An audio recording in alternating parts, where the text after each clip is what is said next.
প্রিয় দর্শক, আপনার ওজন বৃদ্ধি বা হ্রাস মূলত নির্ভর করে দৈনন্দিন ক্যালোরি গ্রহণ ও খরচের ওপর।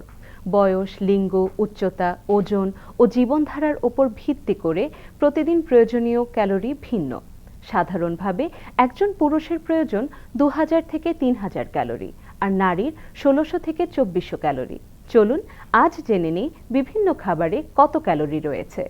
মাঝারি আকৃতির একটি চিকেন বার্গারে থাকে 295 ক্যালোরি, তবে চিজ যোগ হলে এর পরিমাণ আরও বাড়তে পারে।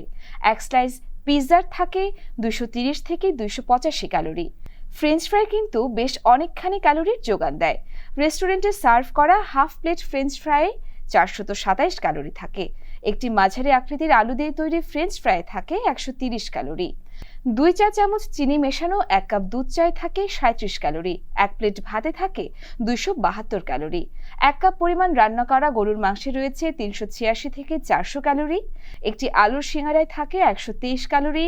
2 চা চামচ চিনি মেশানো 1 কাপ দুধ কফিতে থাকে 150 ক্যালোরি।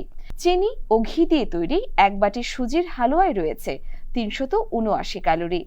এক পিস ক্রিমি বিস্কুটে থাকে 160 ক্যালোরি এবং ক্রিম ছাড়া বিস্কুটে পাওয়া যায় 100 ক্যালোরি।